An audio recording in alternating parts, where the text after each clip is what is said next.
So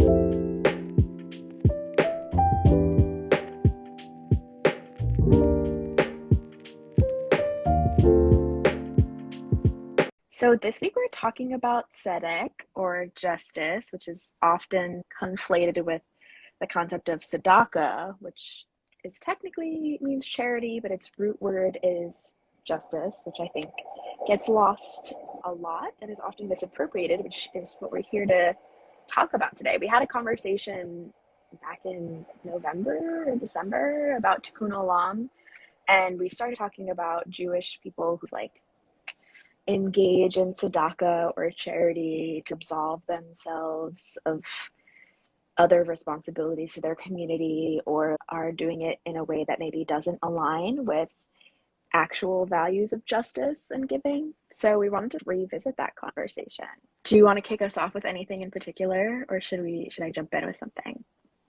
I just wanted to go back to what you said about the root word. I'm not usually let's examine the literal letters in a language, but I thought this was interesting because I didn't know this term, triliteral language root, which apparently is a thing with Semitic languages in general, that the Tzadi, Dalit, and Kuf are all the roots for tzedakah, but also for tzedek, and that is a special Semitic thing. So I thought that was cool, and that was all I wanted to contribute before you had whatever you want to say. That is really cool. I feel like there are a lot of intricacies within Hebrew that I've been keyed into recently that are really interesting. My friend was telling me about, and we can come back to this another week because it's going to go on a tangent. My friend was telling me about, I think, Rebecca in the Torah and the way that her name, do you know about this?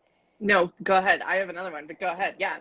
The way that Rebecca's name is written out in Hebrew challenges a binary in some ways. I'm going to misexplain that, but yeah, it was in a queer reading of Torah, and it was just very interesting and related to the language itself. So yeah, excited to get into that at some session. Yeah, that sounds like also something the Torah Studio would have awesome resources on. I feel like I've seen them post something about the triliteral, something about gender in that, which is really cool. I was going to bring up the Miriam one because Mayim for water and Miriam and that connection. But we talked about that before. Anyway, staying focused now. Yes, sorry. So back into it, little tangents, glimpses at some future sessions. So maybe get excited. Next week, we're talking about queering Judaism or queer Judaism. We're going to start talking about it, but there's no way we could possibly get into everything in one session, as is with everything. Anyway, so tzedek means justice. I think something to really highlight that I saw highlighted in some of the reading that I did is this Jewish definition of justice is not the same definition of justice that we might think about in the very Western context, especially the context that we're in the United States, where justice in our country is retributive. Justice, it's very much based around punishment and not very much based around actual justice that is there's a quote, justice that's concerned with the full enhancement of the human and of social life. So a justice that really takes into consideration all of the systems around us and all of our interpersonal relationships and our own selves.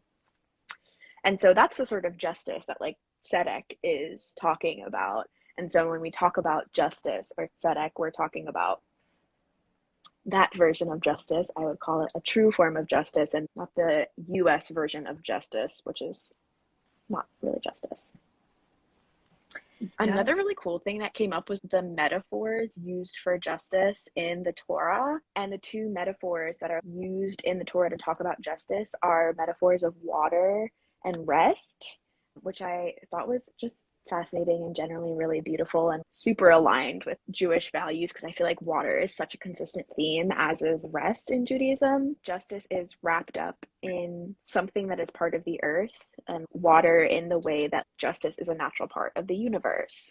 We have the ability or responsibility to channel justice or go against justice. We can use our humanness to get in the way of water or justice, or to push it along and use it for good.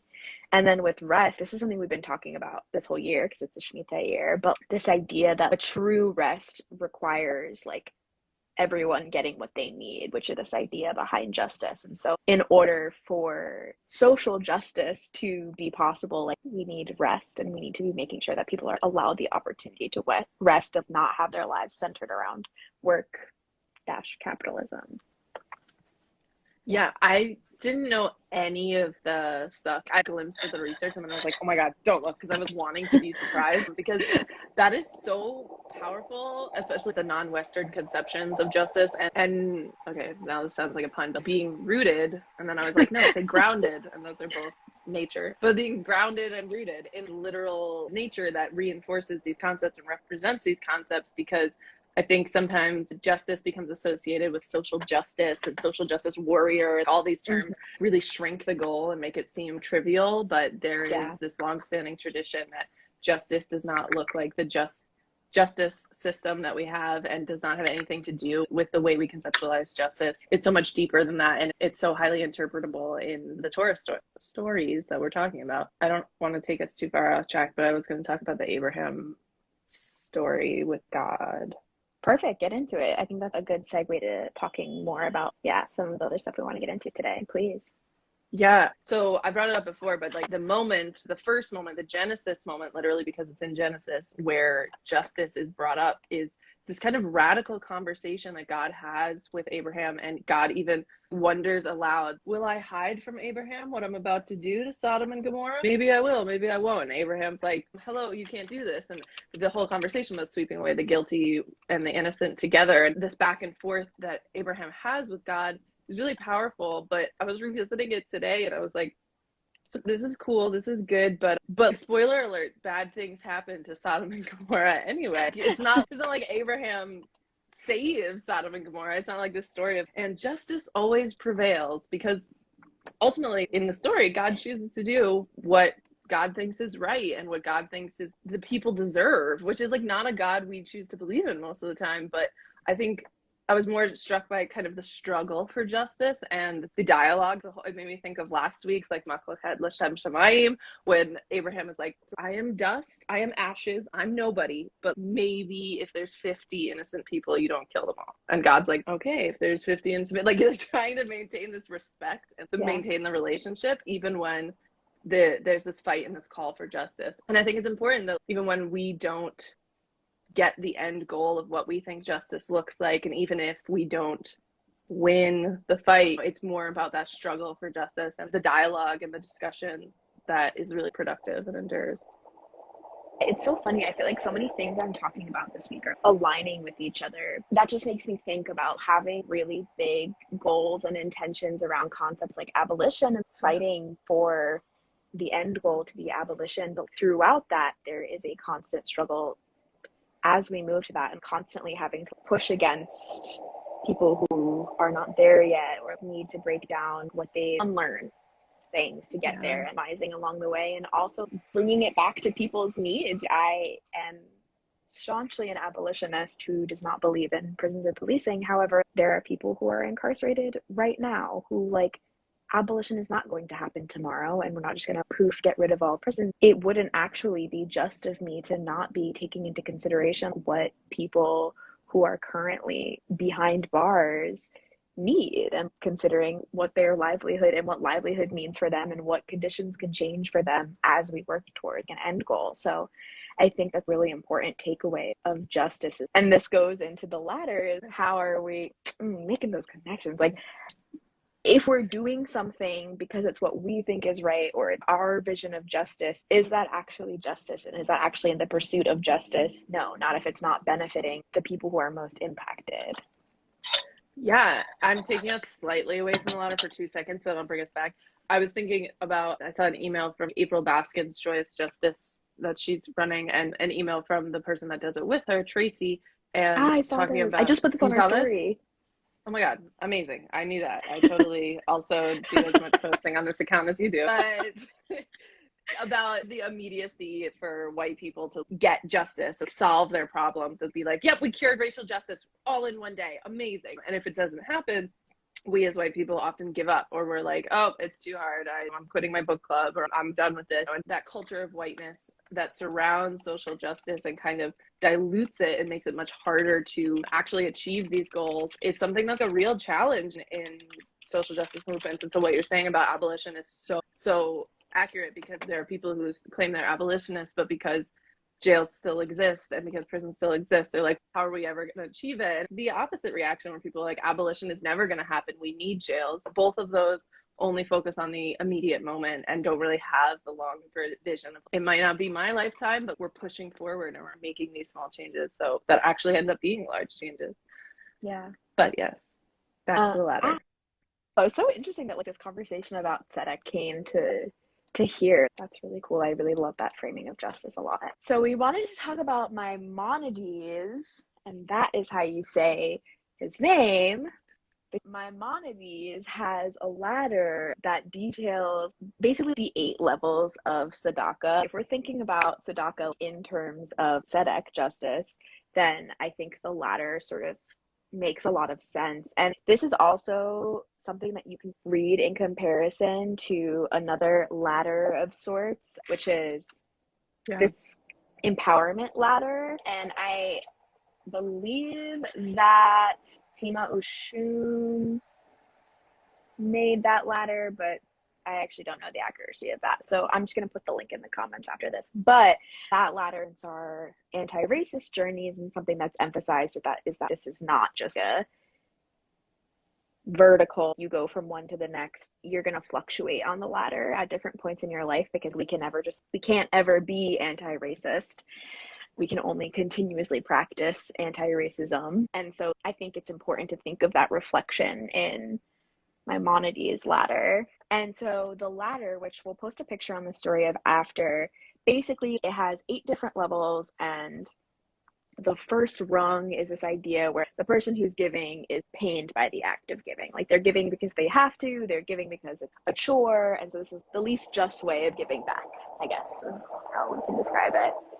And from there it goes up, so it gives willingly but gives less than they should, gives after being asked to give, is giving without being asked to give. Then the person who's receiving knows who the donor is, but the donor doesn't know the person who's receiving. And then the person who's giving knows the person that they're giving to, but that person doesn't know them. Closest we're getting is then neither person knows each other, not the person who's giving and not the person who is receiving. And then the top level is really the idea that there is no one with immediate need, because we're all contributing to our communities in a way that is self-sustaining. So basically, people who are giving have given everyone the ability to be self-supporting. So we've reached a point where there is no need to be giving to individuals, because we're feeding into our community and people have what they need to survive.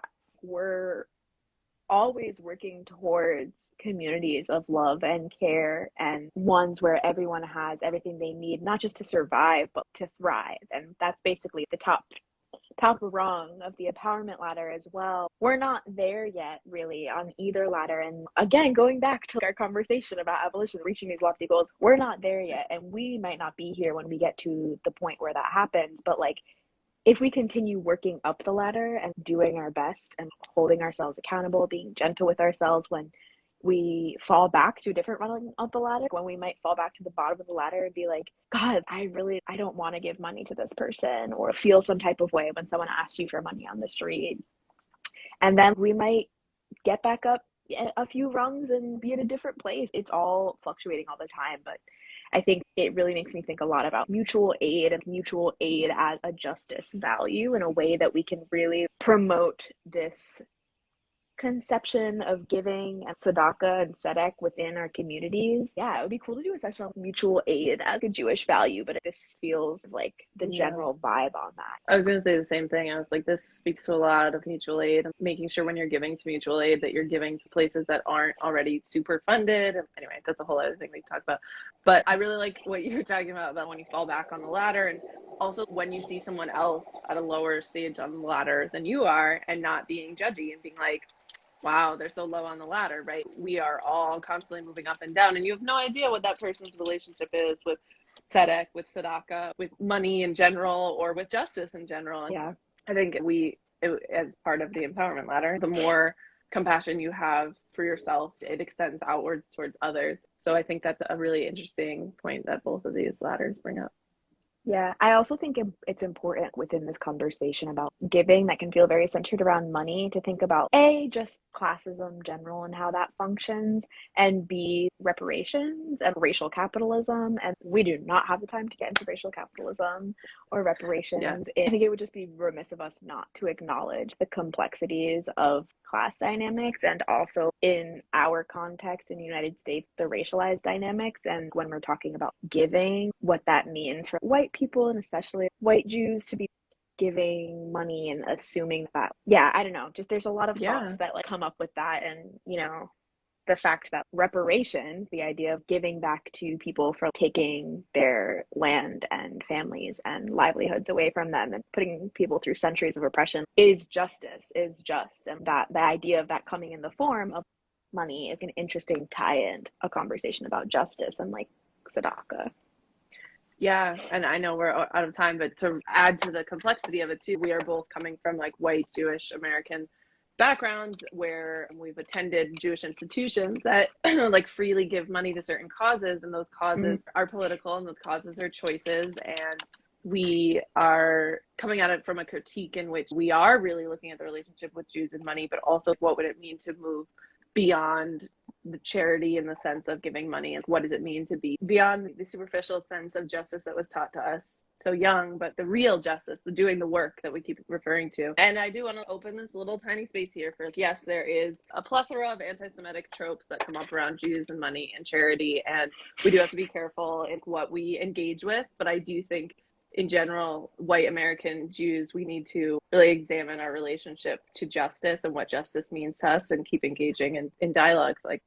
Yeah, and in thinking about tzedekah as reparations, I did a quick search because I was like, I feel like I've read an article on this before, and I found the one that I was thinking of from JTA. And just thinking about reparations in the context of Jewish people in Germany post the Holocaust, and the process of German reparations and the argument around that, and even just the making amends for like consideration of what had been done in Germany during the Holocaust that was required, is a process that the United States has yet to go through on a mandated level for the massive atrocity that is like systemic racism, beginning with chattel slavery, leading up to today with mass incarceration, which is incredibly racialized. And so, just thinking about how as Jews, we should be incredibly in support of and contributing whenever we can to reparations in whatever form they might currently take, because that should make the most sense to us as people who are descendants of, you know,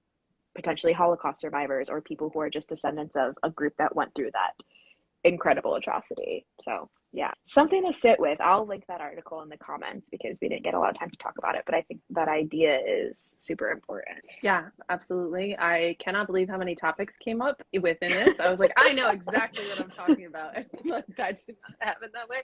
But I think this is great to maybe inform other sessions that we may have about this in the future, because the conversation is not done, but it is over our time. I know.